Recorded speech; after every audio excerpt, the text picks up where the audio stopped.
Ladies and gentlemen, welcome to the Beautifully Broken podcast. We are here with Dr. Travis Johnson. Travis, welcome to the show. Thanks, Freddie. Great to finally see your face. I know, isn't it wild? We've known each other initially through Flowpresso, correct? Yes. I think that's the first, contact we've had with each other was the Flowpresso purchase, and I got referred to you to deal with that. First touch point. I was saying to you in all transparency and honesty that I had this ruminating thought leading up to our podcast time. I was like, man, I'd kind of like to punt our time. I didn't feel up to it. I was like, I don't feel 150%. I had listed off things like I had just done a course of Hellman therapy in the last 3 months. Then I've been on Zeocharge, this high-dose zeolite binder, for a month. And then I had gotten a really great viral experience last Wednesday, which luckily I had all the tools to turn around quite quickly. Even like 2 days, just had like a fever and body aches, and that was it. No respiratory, no nothing. But what my experience has been over the last month, I have one more thing I want to throw in. I'll get your professional opinion because I'm going to let the audience hear how ridiculous I am. I also started a cycle of Rapamine for longevity. So those are the things in the mix. I've been really feeling just like zonked and tired for a month. I'm sleeping well. I'm sleeping 8.5 hours a night, uninterrupted, but my HRV is just crappy. It's like 40s and 50s, where I'm like a 70 to 80 guy. And I'm really noticing my nervous system is just not wanting to click back on. So it's wild. What would you tell somebody in my shoes? Yeah, well, when you're talking about nervous system tone, right? So you got that, parasympathetic, sympathetic state, right? We all know the two sides. My first instinct is, well, your body is taking so much energy fighting something, right? So that you don't have the energy to maybe feel the happiest or best mood, right? So it's like an internal battle that you are flushing something, or you are dealing with that infection or worm, like you mentioned, and that Zeocharge, that thing's powerful. When you get stuff to grip and bind onto stuff, that is literally, think of it like crossing through tissues, right? So you're going to be gripping not just, say, bugs, but you're going to be gripping maybe some metals and maybe some other neurotoxins that were stuck in there that you have to re-experience and exfoliate. Yeah, it's really interesting now that you say that. It is, my body feels great. I'm not inflamed anywhere, but it's almost right here. I feel, my gut says it's a Zeocharge. I feel it in my prefrontal cortex. And I would just say it feels like something is stuck in here. And when I just did my Oligo scan and my HTMA, both tests said high aluminum, high cadmium. And it also indicated a fast oxidizer. Yeah. And my trend is always, it's hard for me to kind of relax and fall asleep at the end of the day. So there is that hypervigilance which exists, which is a superpower for me, right? But it also can be my Achilles heel. Well, so this just clicked. So first of all, you pointed here with your hands. Yeah. And then, what's here, right? Well, we got a lot of bones here that are, that can be contributing to some things that are holding on to from like a brain matter standpoint, right? From an energy standpoint. And then you also mentioned, mineral balancing that you're working through as well. And when you have a sensation that's actually like between the eyes, almost like it's almost sinus, but it feels brain related to, like a fatigue almost, you have to wonder if there's a physical component rather than just a chemical, a biochemical, or maybe even emotional, right? So I always like thinking when some people go to their face, it's almost like, what facial expression are they giving you, right? And is it like a worry? And then also, like, where are they pointing to and how do they describe it? Well, is it pressure? Is it, pain? So it's just interesting you brought that up, because I feel like there's and you even brought this up before we even did this interview, is like, do you know anybody who does this, this treatment, this balloon treatment?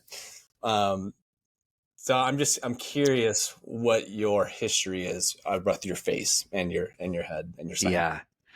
Incredible. So I'm a singer, by training for years and years and years. Incredible deviated septum. Hold on. Let me see if I can breathe through my nose. Let me see if we can get this on the mic. So close one and then do Yeah. the other. Nothing. That was trying to breathe through the right. Let's see left. This is going to be the funniest podcast ever. Way better through the left. Way better. And I would still say both restricted, but very restricted. Yeah. And so you can test that. There's actually, like, we have like a breath, like it's a spirometer through the nose that you can breathe in and see how many, how much pressure you can get through. And you want to be sitting at it's like 150, but you can test that. And then we can test pre and post treatment too. And I don't know if you know this, do you realize that we talked about sympathetic, parasympathetic. So your left side of your nostril is more parasympathetic dominant, and your right nostril is more sympathetic. So if you can't breathe through your left, then you can't rest and digest, right? So those are things to always pay attention to as well. It's so interesting. This kind of leads me to, I just started to do a little Postural Restoration Institute, something I've been really interested in. I've had lots of abdominal surgeries, the big ones, retroperitoneal lymph node dissection, which, if anybody in the audience, we should all know this term by now. I basically say it every show. I'm so annoyed at myself. It's like Oprah and Dave Asprey. Everybody always mentions the same thing. But because of the abdominal surgeries, I've got a lot of tightness, restriction. I guard there. So I started doing this. I started doing this postural stuff with a trainer here in Austin, who I'm going to have on the show, and he gave me a couple exercises where I'll almost be like prone. I'd stretch one hand out, rotate the rib cage, tilt my head to one side, and I would breathe into my rib cage. And I did a session with him on Monday. My brain, everything felt 200%, and it lasted for a day. And my shoulders dropped 2 inches. I was like, what did we do?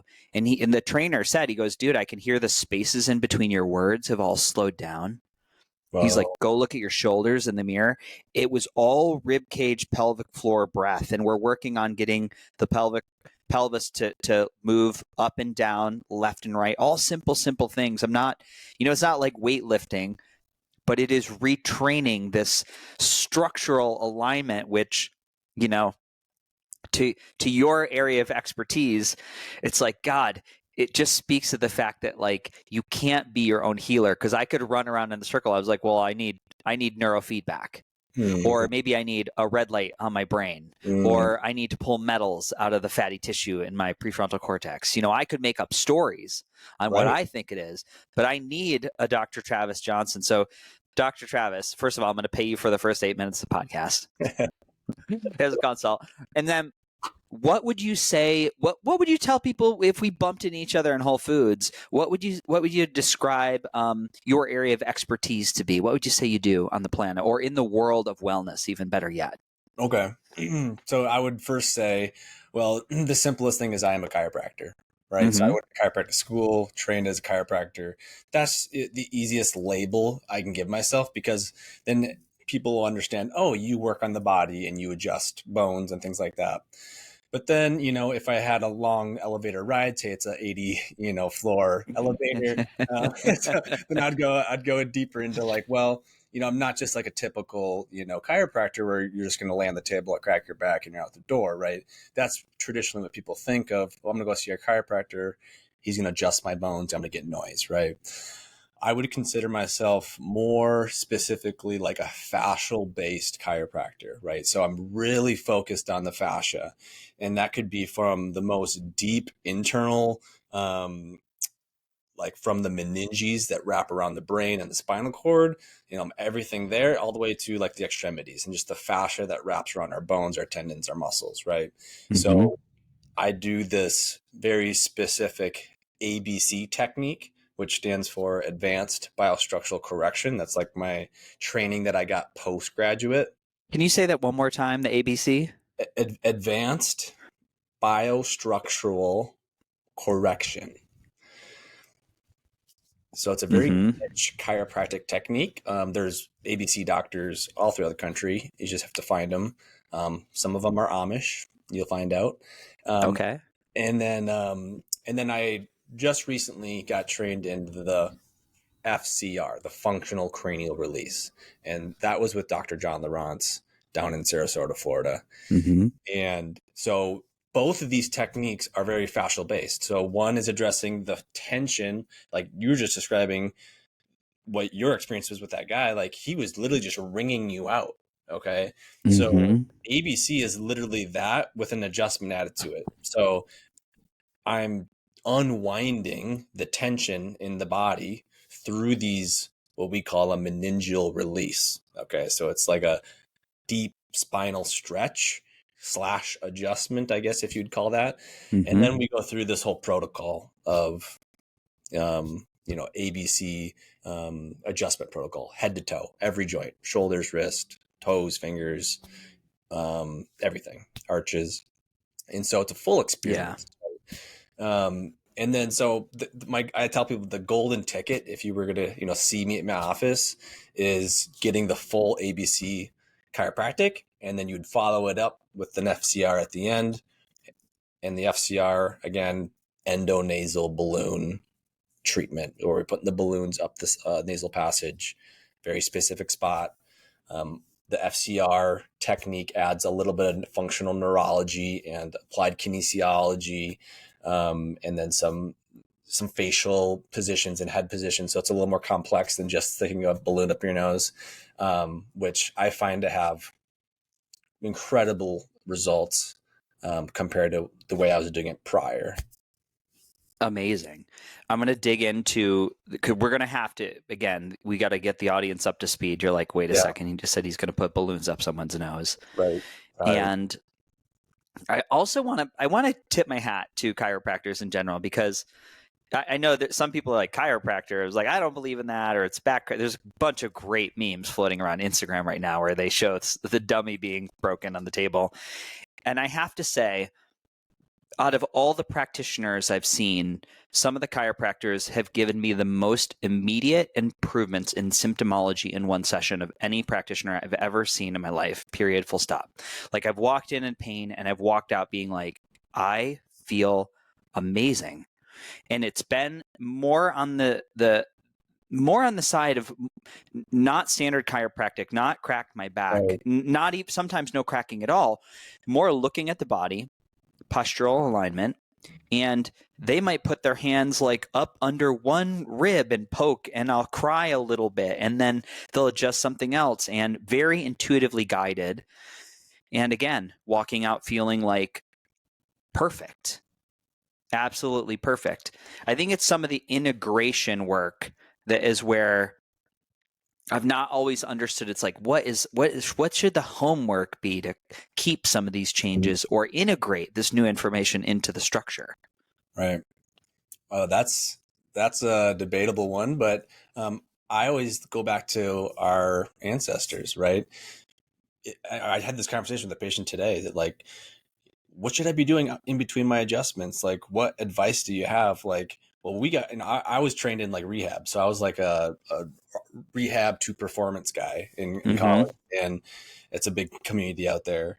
And you learn all the specific, do the dead bug, do the core activation and the bird dog, right? You like these standard stuff, but no, like, do people enjoy doing that? No. But would they enjoy going for a hike and maybe climbing up some rocks, like a bear crawl? Like, I tell people to move primally, right? So move, don't sit, squat, don't, walk, but maybe, have you ever tried like sprinting for like 20 seconds into that, right? So I'm telling people to use their lifestyle as their workout rather than doing this specific rehab movement. And then you can kind of play around with different movement patterns and figure out, where am I restricted? Where do I hurt? What can I not do very well? And maybe I should do more of that because I'm doing too much sitting, whatever it might be. So I would say move primally in a very short term Hmm. answer. That way, your DNA, your body already has those, easy abilities to do those movements. But Yeah, I just don't think people don't understand that. So they just sit all day and they try to squat super heavy weight and they wonder why they're in pain. I know. I know. It's so interesting. I would say from the onset of one thing I've experienced from the onset of, I could say Lyme disease, but I could also say I had this severe, like, it was like all the emotionality of like being in New York City around 9/11 and trying to make it on my own and leaving home. And it was so much for my psyche to handle. I often say I would go in the shower, I would like cry in the shower, I wouldn't tell anybody, and then one day I woke up with full body rheumatoid arthritis. I mean, Well, like one day I went to sleep, and the next day I couldn't close my hands, hurt to bend my knees, and that tension index probably let's call that like a 110 out of 0. Probably today it's at 18 and 19, but the rigidity or the memory of that, it lives as a little bit of fear in my body. So another example of this trainer, he's like, get into a 90-90 lunge. And I was like, I can't do that. He's like, he's like, okay, get on the ground and be in a 90. He's like, you can do it on the ground. Why can't you get into a 90-90 if you can be in that position? I was like, it's too much tension. And sure enough, cueing, prompting, pelvic floor, gave me a hand assist. I did it a couple times, and I was like, I wouldn't have, if you took a video of it, you wouldn't have believed it, like how feeble I was getting down. And we just got it with breath and, man, 30% improvement range of motion. And it was a 15 minutes on working on this 90-90 lunge. I was so excited. I was like, oh my God, my body is just scared of this. Whatever it's holding in this upper quad, it's fear. And I woke up in the middle of the night that night. The pain, it had moved down into my shins, the same pain. And it was like a ball of, I was like a little nervous. And at the same time, I was super stoked. I was like, bro, it's moving. Whatever we did, we moved it. Like we got it on the run. So I'm really, I believe, my point is I believe in your work. I believe in what you do. Um, do you have any great examples of similar experiences with people you've had on the table before?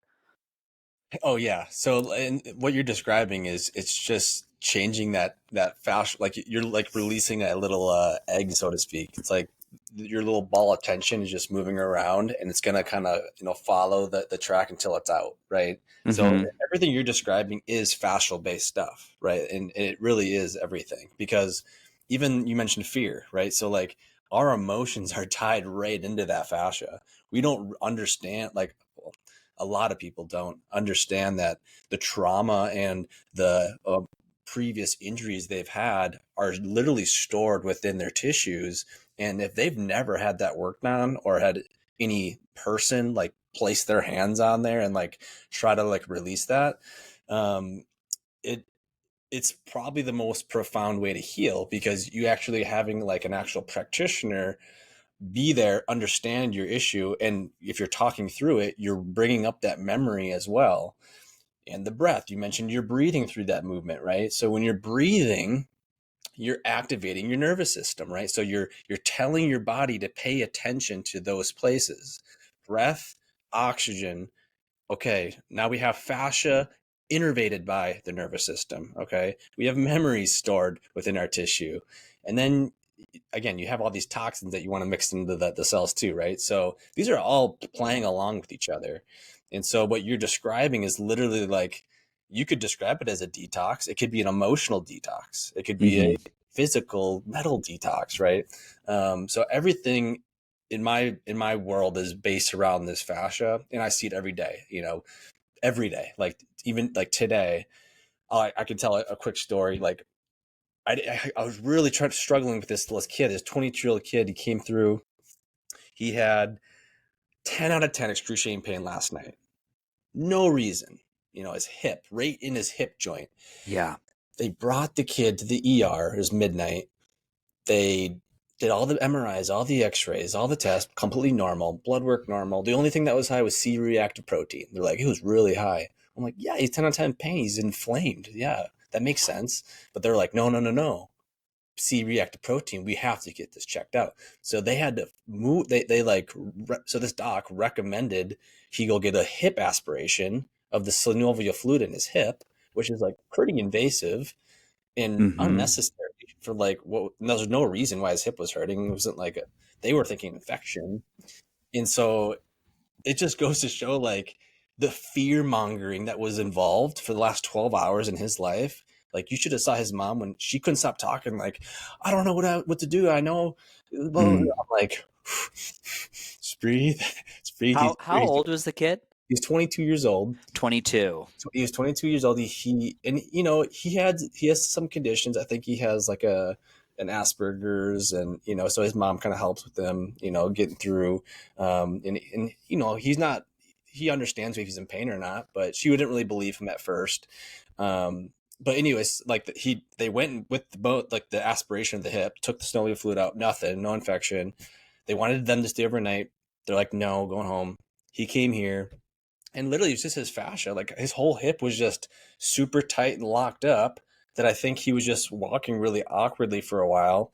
And I'm not. He's just gonna do some rehab, and I think he'll be okay. And the fact that people get so scared with such little things like that, and get convinced to spend thousands of dollars over the course of hours for no help, no results, go home and take Tylenol.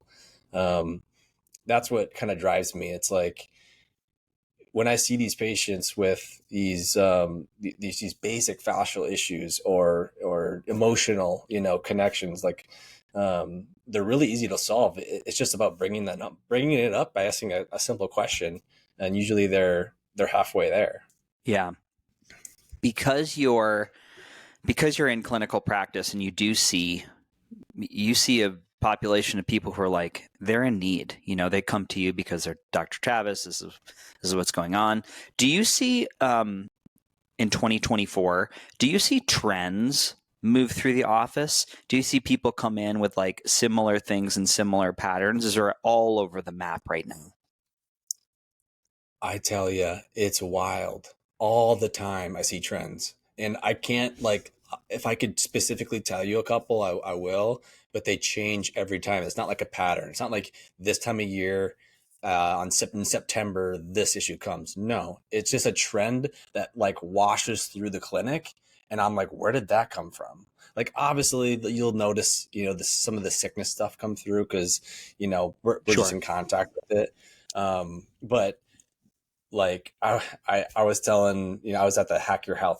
This is a funny story because like I was at the Hack Your Health event down in Austin, and we were doing some of these balloon treatments on people, and I'm telling you, I would get, it's pretty rare to get like a bloody nose from it, but it can happen. I would maybe get one every 6 months from like say 300 balloons or something like that. Every single person got a bloody nose. And then I came back here up in my hometown, started treating people. Every single buddy got a bloody nose. And I didn't know what was going on. I was like, am I doing this wrong? Like, what is it? I don't know. I still don't know the exact reason, but there's something going on with these trends of everybody as a collective is experiencing the similar things, right?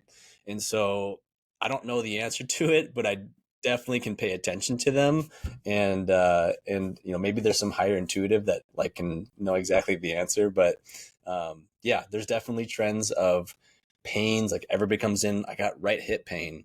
It's like it just seems like we're all tuned into this some kind of a frequency. I don't know exactly where it comes from, but we are experiencing very similar things with people that don't even live next to each other. Yeah. The one I've noticed, all my friends who have been going to get this, either in hair mineral analysis, where we break down hair in a lab and we see what minerals the body is letting go of in the tissue, or the oligo scan, everybody has been high in aluminum. I mean, ripping high. The most high of all my friends been real, and I've never been high in aluminum. Oh, that was a new one for me, even because I've done 7 or 8 of those tests over time. yeah. Relatively balanced. Aluminum and cadmium was very, very high. It was interesting. Mine was really high too. I was just looking at my results. with Matt Kaufman. And yeah, they're my lumen was high, cadmium was high. And then I sent him the meme like after that, like there was like a group of people that had metal detectors in the air, and they're like, "It's in the air." Well, something, and I don't know, and again, I don't want to speak to, I really, this is really on the periphery of my knowing, but there's something in Texas where they were doing like an aluminum spray or dust in the Mhm. air is part of a weather experiment Correct. Yeah. over the last 6 months. I'm not sure why or what, but that was a thing. It was in the news, and CNN and Fox and everywhere was reporting on it. So maybe it's something to that degree. Well, I mean, there's a lot of speculation right now that there are, the weather changing abruptly on the right hours and unexplainable. Like I've never seen this happen like that before. So you can only imagine there's some kind of, you know, um, metal, aluminum oxide chemical they could spray to create something. I'm not, that's not my expertise, but it's No, me definitely neither. possible that, they're using some of these compounds in our environment. It only makes sense it's coming from our environment because especially like if I'm eating my own garden food and I'm eating my own hunted meat, and so like I know it's not coming from my food, then where else would it come from? Like it's got to be from out in the environment that I'm exposing myself to. Yeah. So I would say the same thing. Yeah, my two stories are that yes, it's environmental because like you, I'm pretty darn clean with everything I eat and in the sauna and doing mhm, all the things, coffee enemas to Zeocharge to dot dot dot dot dot. However, I did grow up from 13 to probably 23, and then a couple years around 26. I was working in a mechanical engineering firm that was a design and fabrication shop, which made metal, lots of metal duct, lots of aluminum dust, and so is that coming out in my system at this time now that I've uh, yeah. possible?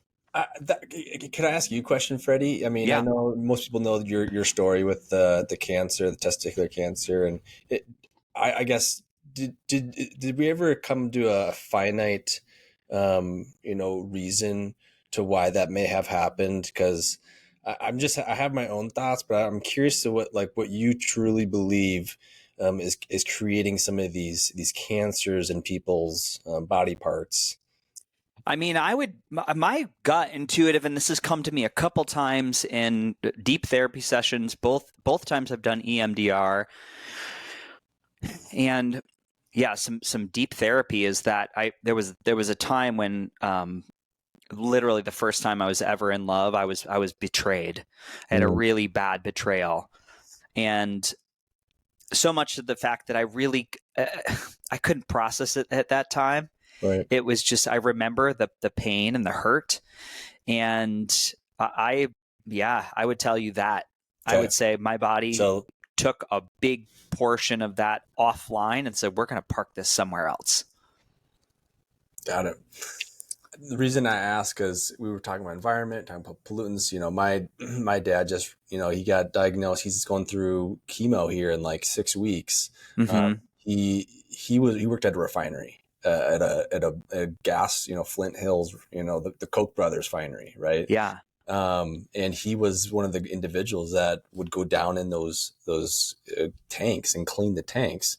Mm-hmm. They don't even allow people to do that anymore because it's Yeah. so toxic. I think it's like a benzene chemical, and so he has the multiple myeloma, Mm. which they've lawyers, and then you can look online, like they've all attributed this chemical for that cancer, and Yes. so it's like obviously this environment thing is causing a lot of these cancers to appear, along with obviously your lifestyle choices. But there's triggers, right? There's triggers. there's ultimate DNA damaging triggers that are causing this to happen. And then of course there's probably some other reasons in the last 4 years that could have triggered too. Yeah. Yeah. Immune system balance, Th1, Th2. I always, this is something that I didn't understand until I got into the world of Desiree Despong and Flow Presso. But I was like, I didn't know that all our NK killer cells and our B cells and our T cells are all formed in the lymph nodes and then go off to mature in other areas of the body. And lymphatic flow is immune system. And there's and I say little, there's like no training on lymphatics as a defense mechanism at all. Yeah. So the only time your cancer is referenced when it's involved, it's very derogatory towards, oh my God, I'm sorry your lymph system, caught the cancer, or what a bad lymphatic system, it spread to your lymph. Not maybe the lymph node is doing its job by delaying the cancer before it spreads directly to your brain. So there's that component too. Yeah, the lymphatic system. So thank you for giving me that full presso, by the way. It's been a blessing for a lot of patients here. We use it, pretty strictly for three things, sleep help, and then lymphatic flow, so detoxification protocols, and then weight loss. And we have found that, draining a lot of the excess fluid out of people allows their stem cells to really regenerate a lot of healing. And then you add the infrared heat on top of that too, and you get a pretty profound experience. I know the first time I did that flow presso, I mean, it was like a massage. You wake up and you're like, I don't even know where I am, and then you get to the third one and you start feeling like, wow, I feel like my pipes are clean. Like you actually feel that sensation. So I really appreciate that technology. I think it's just a huge step above like a Normatec or anything like that. So it's such a good clinical piece of device. Yeah. And that was a big reason why, since we've talked, the company has taken the device through FDA as a class 2 medical device. And the training, the new training we've developed and recorded, and then we brought on another great naturopath, Michelle Nelson, to do like the second part of the training. So it's been really great giving people not only the tool, but understanding how to put it in context with your client population and how to really use it for the best possible outcomes. I'm still learning every day. I'm always like, oh my God, it does that, and there's that function. It's really such a blessing to understand the bioregulatory effects of your lymphatic when it's online. Right.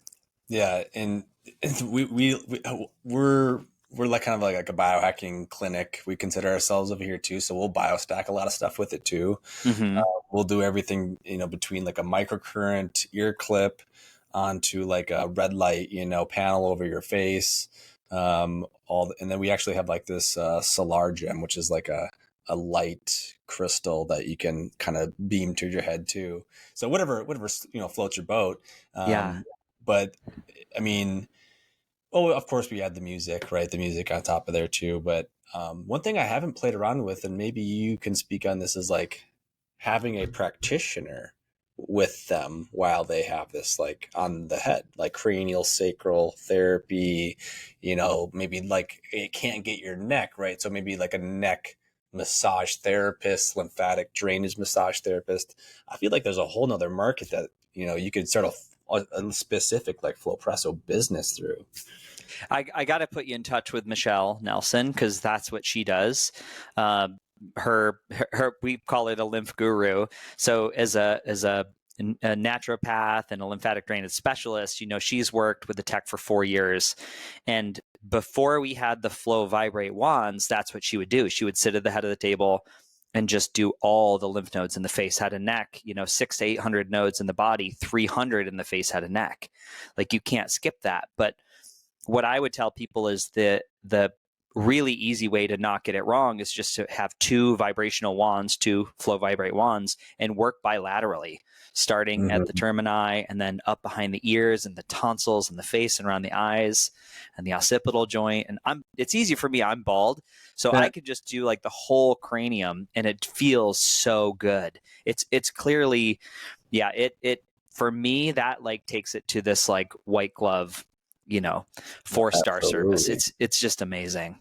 It's amazing. I want to pivot, Dr. Travis, to this idea of, you mentioned advanced biostructural correction.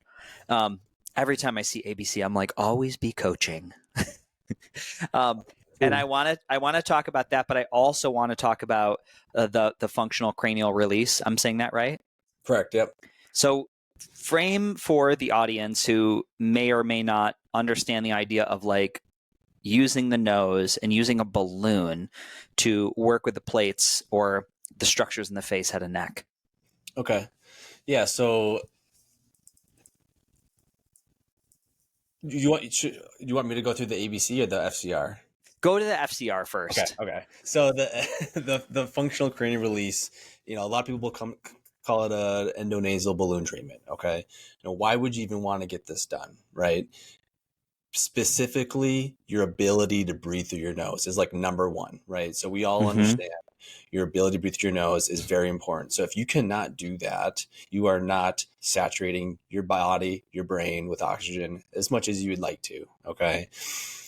Secondly, most of us have compressed bones in our skull. And why is that? Well, it's the food we eat. We're not eating as much hard food. We don't bite on like tough food anymore. So we're more mouth breathers today than we have been. So our faces are more narrow. Our jaws are more narrow. Okay. And that lack of force creates weak bone structure within our face and even deep into our skull too. So there's many bones behind our nose and our eyes that are they're trying to do this dance with each other. Okay. And what's wow, that I just got off the phone with a lady who like trains the practitioners in this balloon, and she brought something up to me that I wasn't aware of. So I'll share with you guys. She was saying, so like specifically, the balloon is going to be going into the nasal passage. Okay. So there's a very specific location that I addressed to put it in. And what it's wanting to do is whole sphenoid, the sphenoid bone specifically. We're trying to lift that bone up. And I consider the sphenoid like the keystone of your head. Okay. It's right in the middle, and all the bones around it connect to sphenoid. Sphenoid is a very ancient bone. Okay. It's kind of moved around from our head, our neck, as we evolved. Now, a lot of the cranial nerves if you think of a cranial nerve, they start way back here. Okay. So you got 12 of them, and a lot of them come straight through, right? So you got your ear, your eyes, your nose, your mouth, your tongue, your swallowing, right? Your eye function. Those are all controlled by cranial nerves that start back through here. So it has to get through all these fascial and bone structures. And you could think about if that sphenoid is tilted, or if it's kind of compressed from any trauma, then it's going to affect your ability to do those things. Okay. And she was even mentioning like generational sphenoid formation is dictated by your parents. So like if your dad, let's say, got hit in the head with a baseball bat, and he has a kid, right? Now you're going to be born with his sphenoid, his damaged sphenoid. And so you could actually be treating your dad's injury, which was wild because one thing that I'll mention with this treatment is it can be extremely emotional. It can be a very emotional experience, and you don't know why. Personally, I've had basically no trauma in my life. Okay. Basically none. And so I went through this treatment myself, and it was like literally one of the only like first times I've had an emotional release, and I had no idea why until it happened. And so basically what happened was it broke up all the fascial adhesions that I had in my sinus from years of struggling with allergies. So if you think, 30 years of literally just think of that tension that's building back there, right? Every morning, stuffed, clogged, congested, rhinitis, right? All that stuff's happening. you're building scar tissue there, right? And I never got help. Nobody ever helped me. Steroids never helped me. No procedure that was available in the market ever helped. So finally, I was 32 years old, right? And I get this done. And it was first experience pissed. That was really intense. I didn't expect that. And I was pissed that nobody's ever helped me. So that was the first emotion that came through. Like, I was like crying, right? And then the second emotion that came through was like, I am so grateful that I found something that has helped me and I can feel it instantly. And then that was like tears of joy, right? So like these are experiences people are having way more now than it has in the past. And I really attribute that through Dr. John's training. And so when you get this done, people ask me, like, even today, she's like, well, who is this for? If you feel called to it, it's for you. Like, it doesn't have to be a specific thing. Like, yeah, ideally, if you have a deviated septum, right? If you have eye focus issues, like you can't focus on, my finger, pressing by you. You can't breathe through your nose. You've ever been hit in the face. You've ever had concussion, whiplash, literally jaw misalignment, hearing problems. Like, if you can think of anything around here that you have an issue, this should be something that you should consider, because it's relatively quick, it's really simple, and it's an experience that I think you'd enjoy, if you can appreciate it. But Yeah. it's invasive, right? People are a little scared because it's in your face. Yeah. I mean, yeah, you've never had a balloon or an instrument in there. It's so funny. I'm remembering this. I had a trauma in kindergarten. I playtime in kindergarten. I don't think I saw this story of the podcast. Remember the letters that you could stick on the board and they were like magnetic alphabets? They're all colored. There were magnets in the back of one. For whatever reason, I got a hold of the letter. I pulled the magnet out. I pushed it in my nose. And I was balancing at my nose, and all of a sudden somebody bumped me. I knocked it all the way up into my nose. Started crying like gangbusters in kindergarten. The teacher's like, "What's wrong?" I'm like, "There's a magnet in my nose." She was like, "Freddie, there's no magnet in your nose." I'm like, "It's all the way in there." And finally they were like, they asked me, they're like, "Who did it?" And I literally pegged it on the class clown who was always in trouble. I was like, "Jimmy Glidden did it." I'm so sorry, Jimmy, if you listen to this podcast. I blamed it on Jimmy Glidden. Never apologized. He got in trouble. I went to the nurse's office. They were like, "Well, we're going to have to use an instrument to get it out." I'm imagining that they're going to like get a trombone or a tuba up my nose. And I was inconsolable. I don't remember how it worked out. They got the magnet out, but intense. Wow. Yeah. Yeah. Well, Yeah. there you go. You're already desensitized, Freddie. So I know. it won't be worse than that. So You said I want to go back here, the connection of the sphenoid bone. What connects these bones in the face? What is the connection? okay. So we're going in here, right? Yep. And for those at home, we're holding up a skull. Yeah, when we're we're holding the skull. different colored plates on the face. Okay, so we're gonna go directly into the sinus nasal cavity. Okay. There's gonna be an upper, a middle, and a lower chamber that we can go into. Okay, each side. So 3 in each side. Okay. I'm gonna test where to go by placing my fingers on very specific fascial points through that sphenoid. So this red right here is the sphenoid bone.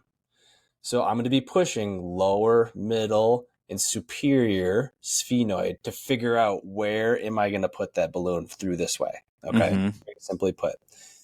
Now, if you notice just from the side here, look at all the bones connecting the sphenoid, right? Maxilla, zygomatic, temporal, parietal, frontal. They're all touching sphenoid, right?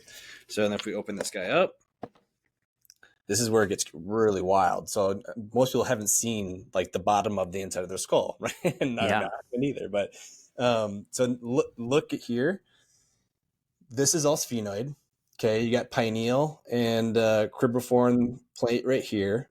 Okay, so what we're trying to do is push the cerebral spinal fluid up through that spinal ventricle, like the actual ventricles within the brain, to get that fluid flowing, to start flushing a lot of the toxins from a neural brain standpoint. Okay. Mm-hmm.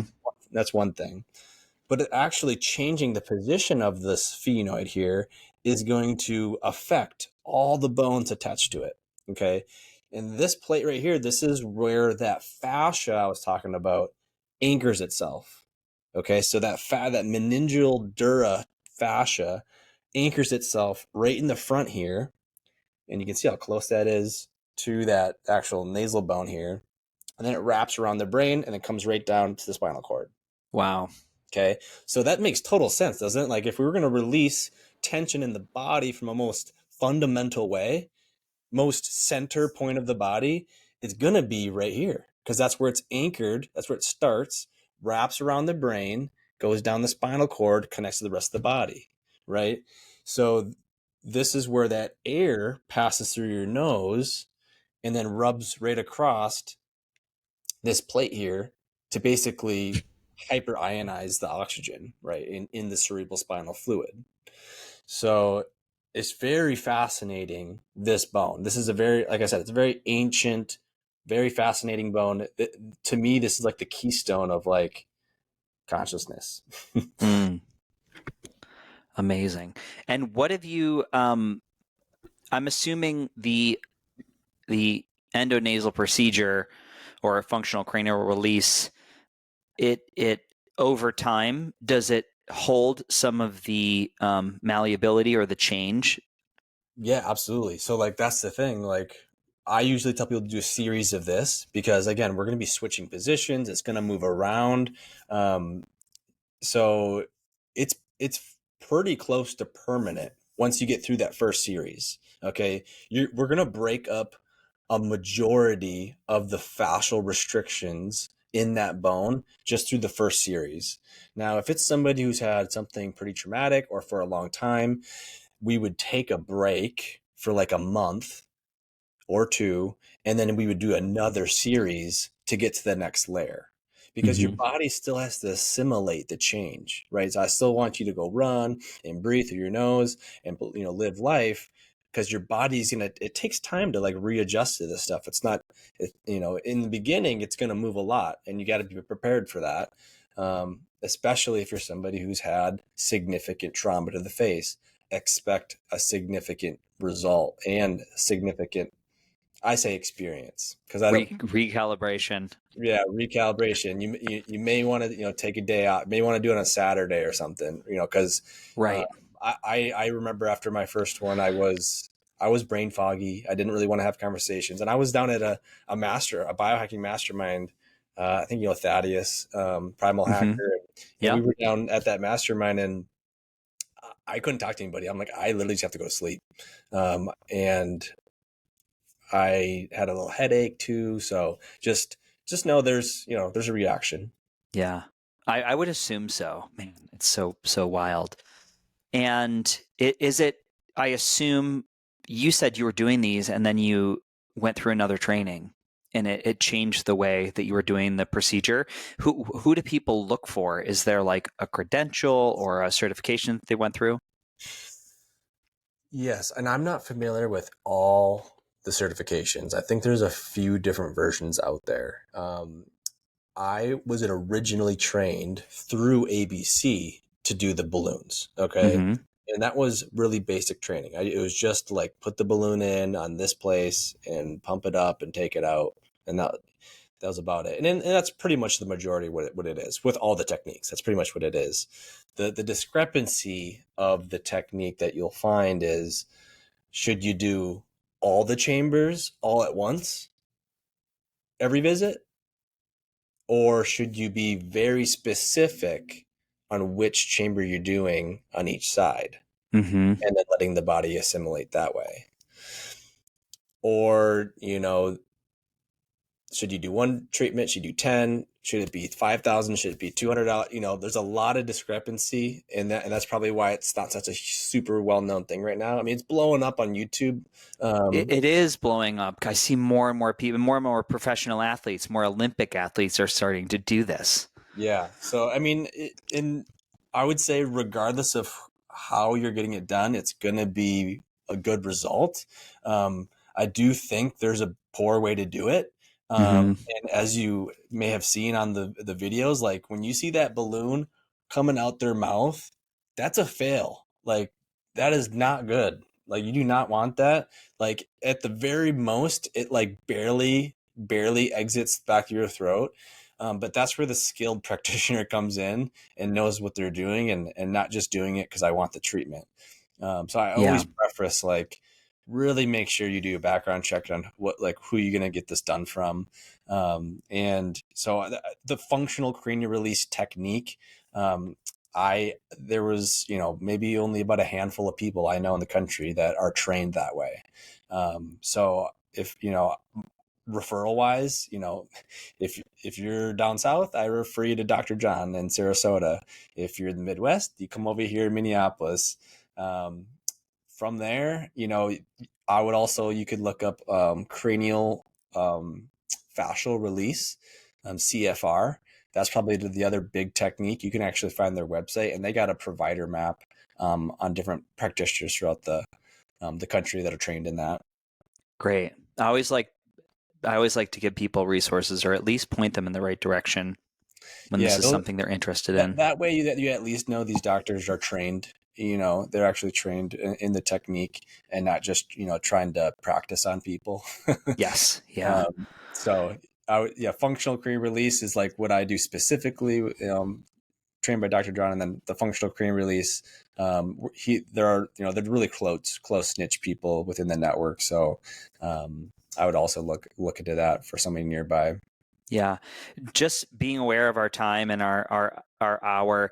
Can we talk a little bit about just your practice and your business and how you have things flow in your clinic? You've mentioned, all the different modalities you're involved in, but what are some of the things that you love having in the office?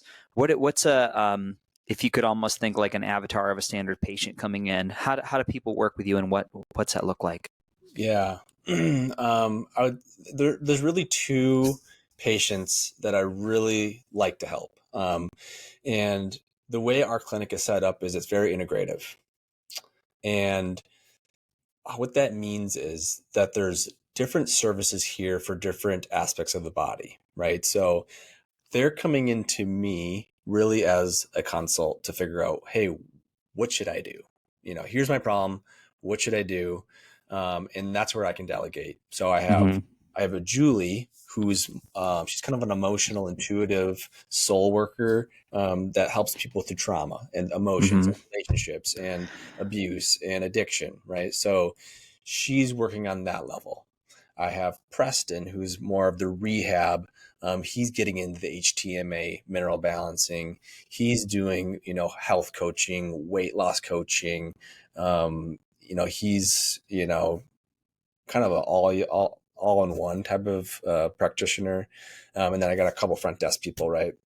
And so I can delegate around what people need. So I'd say the two biggest ones are really the neurology patients, the ones that have some neurological, and to me that means pain. That could be dysfunction, and that could be metabolic. Metabolism is everything.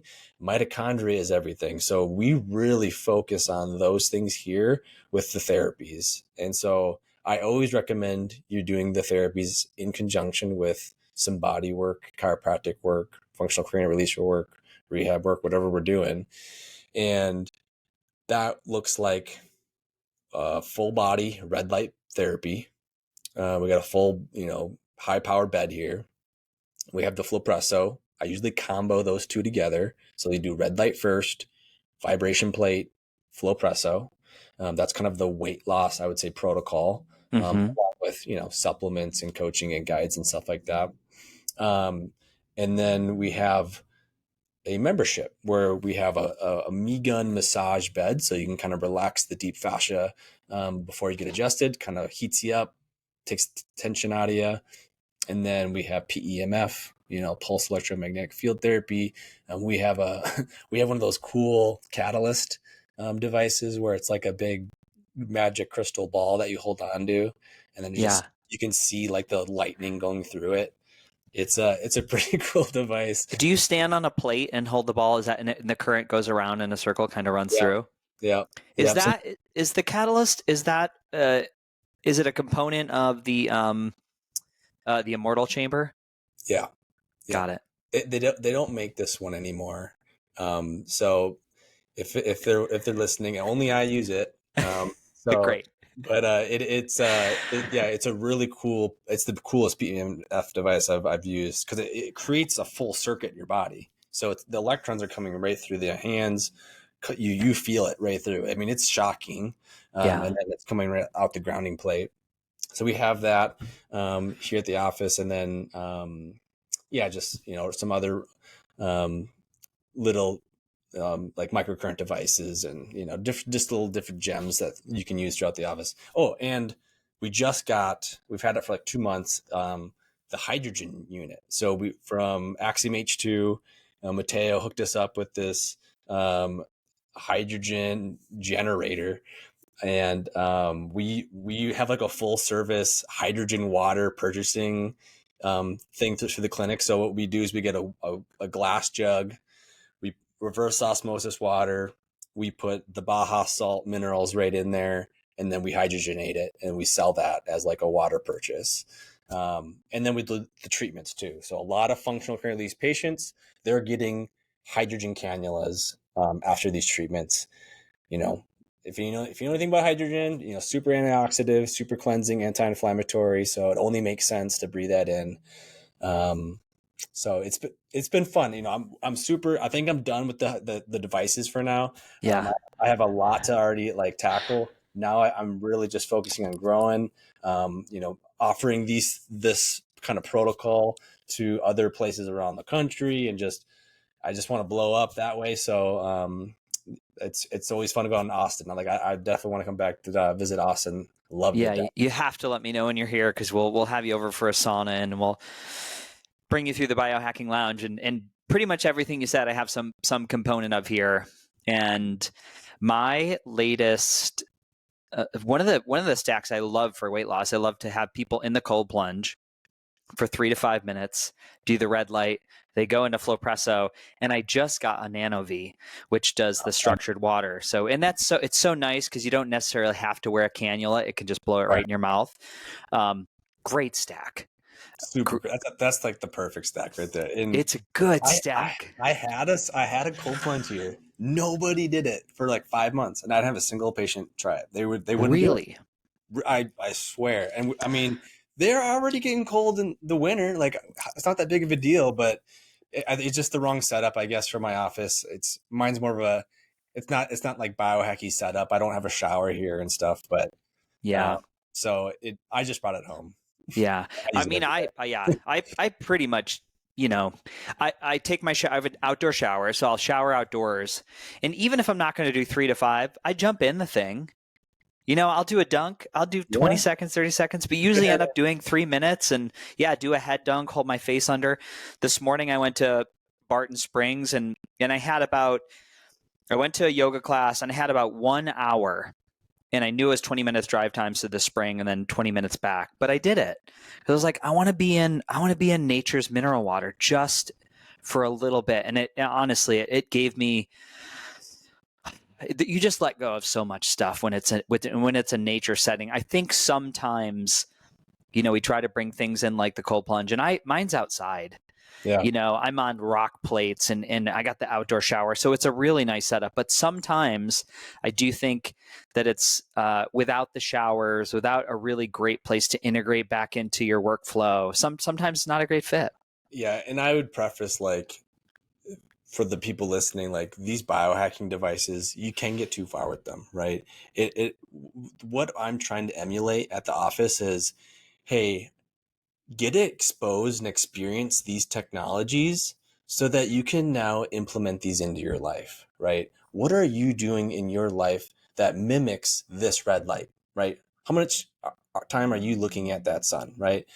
How about the PEMF? Are you walking around the yard barefoot, right? So I'm like trying to train and teach these people. This isn't like the way, but like this is the modern way, right? But we've always done this stuff. So depending on who you are, what's your job, like find a way to make this into your life. Don't be so dependent on coming into the office to do this. It's kind of just like a wake up call, really, is how I see it. Yeah. I heard one time it was Dr. Tom, or it was a patient that was a biomed center in Arizona. And he was like, you know what, being there, and I had access to everything, hard shells and, pulse centers and Flopresso and Nano V and everything. He goes, I felt so good. And what it gave my body was it gave my body real social proof that I could feel good, that it was there, the potential. And it had been so long since I felt that way. To experience these peak moments of feeling like I was normal really got him stoked again about his body. And yeah, I would join with you. It's like, how can you get it in? How can you get it into nature? I was just listening to a guy on YouTube. One of the biological age test, Yep. looking at how fast or slow that you're aging. And it's really, I love that people are using this metric now, because you can see CrossFit and marathons and eating the standard American diet is hyper aging you. Whereas some of these things like the Nano V or prolonged fasting are really extending life. So we get to flip that on its head a little bit. But even one of the youngest guys who has achieved this very, very amazing biological age was like, on the weekends, I don't take supplements. I give myself a break because I want to allow this idea that I am dependent on these things. He goes, when I go out to dinner, I eat. I eat off my plate. I eat off everybody else's plate. I know it's not perfect food, but I'm focused on the conversations and the friendships and the bond. And the more I can just be present and not be so neurotic about what the micros are on my plate, the more fun I have. And I was like, God, what a great reminder that is. It's so good. Yeah, we get the wellness community sometimes we get super analytical, right? We just get so focused on this is the right thing, and then you forget about, okay, well, what's natural that comes to me, right? What is something, like you said, what kind of community can I indulge in, rather than some kind of super biohack, peptide stem cell injection, right? Because it's it's going to get too far. It's going to get too far.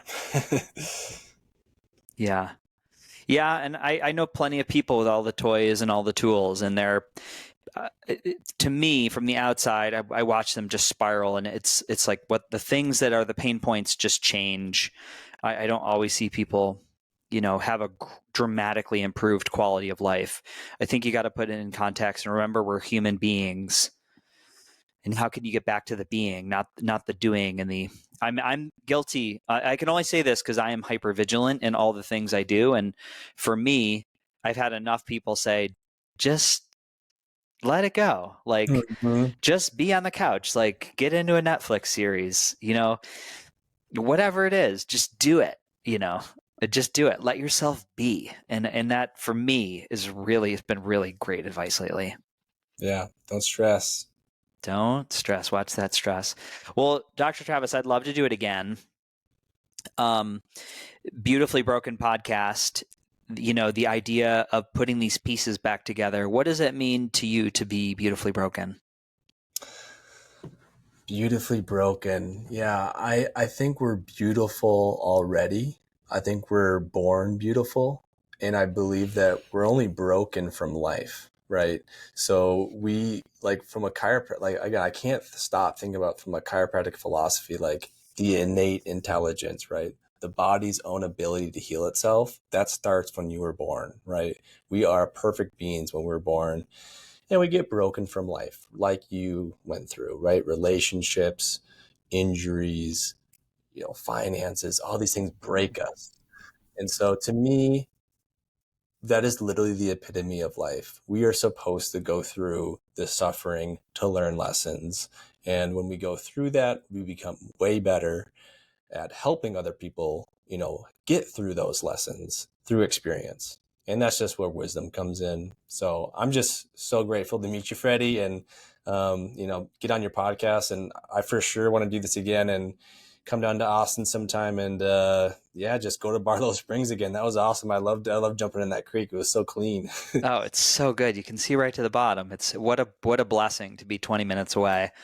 And I find excuses all the time. I was like, no, there's traffic, or it's every single time I go, it's the sunshine, the smiles, the medicine. It's being reminded. I was like, oh, look at all the people out here having fun. This is wild. Yeah. I mean, people, they're bringing like ferrets down there to go swimming and stuff. It's so funny. Yeah, it's awesome. It's awesome. I want to ask you a couple more questions just to close. Okay.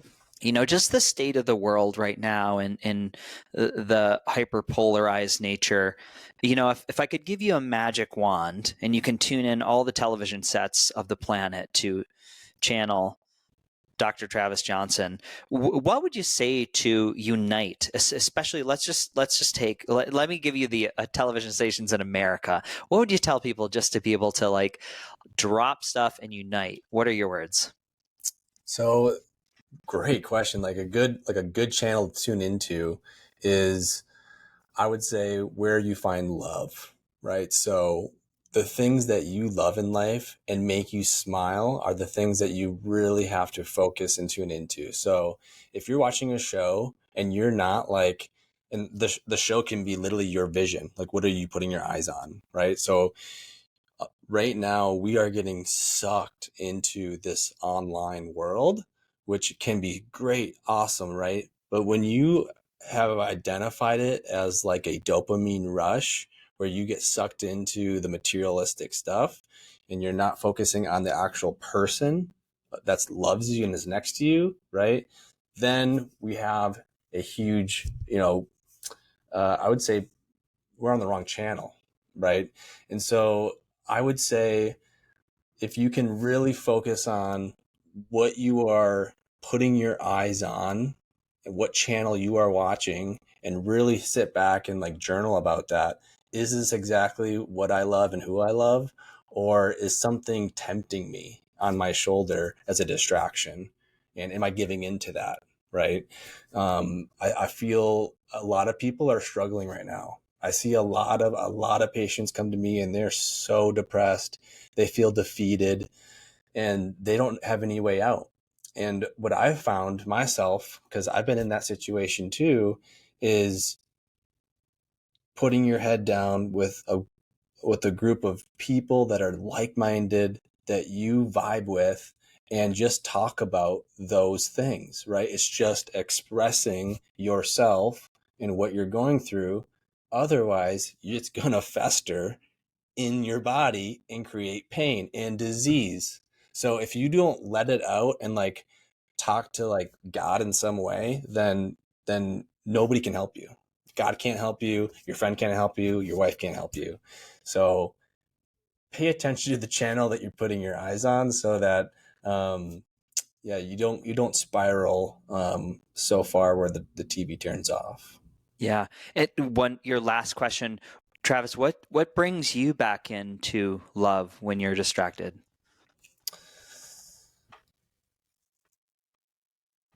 What brings me back into love when I'm distracted is the things that mean the most to me. Okay. I always tell people we all have a why, right? So why do we do the things that we do?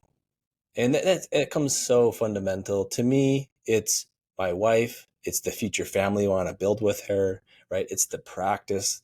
Um, it's clear my passion is to treat these people, and because I love it, right? I'm good at it. I love it, and if I can just focus on those two things, then I think the community, the world gets better, and the